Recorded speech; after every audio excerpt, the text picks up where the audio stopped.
Hello mga lods! For today's video ay pupunta kami ngayon sa health center.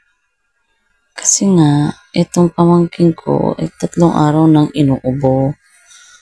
Kaya sabi ko sa kanya, dalhin ko na siya sa health center para magpa-check-up.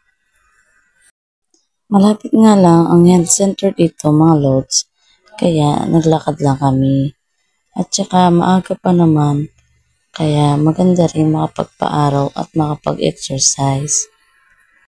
Ako nga nag-aalaga sa mga pamangkin ko ito, mga lods. 3 nga sila iniwan sa akin ng kanilang nanay dahil ang kanilang nanay ay nagtatrabaho. Tinatanong ko nga ang pamangkin ko dyan, mga lods, kung kaya niyang maglakad papunta ng health center. Sabi naman niya, kaya naman daw niya, kaya naglakad na lang kami. Pagdating na namin dito mga lods ay may isang nauna sa kanya, kaya hinintay na lang namin. Ayan, sandali lang nga ang check-up niya, kaya agad lang kami umuwi. Bali, nag-tricycle na nga kami dyan mga lods, para hindi na siya hingalin. Sabi nga, nung nag-check-up sa kanya mga lods, ay mayroon siyang konting hingal at saka may konting plema. Kaya binigyan siya ng isang gamot para yun ang inumin. Nagpapasalamat nga ako sa taas na hindi malala ang ubo nitong aking pamangkin.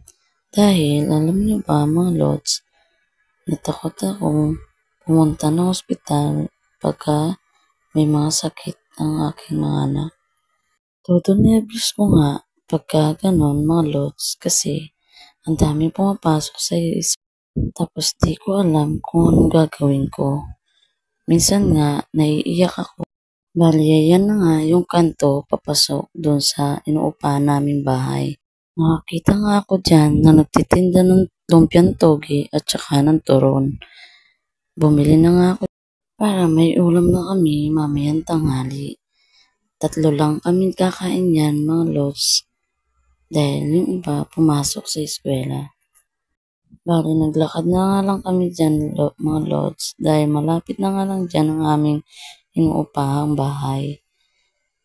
Saglit na nga lang ang paglalakad namin dyan mga lods.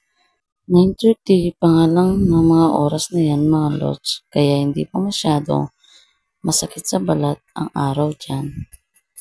Binibilisan ko na nga ang lakad ko dyan mga lods.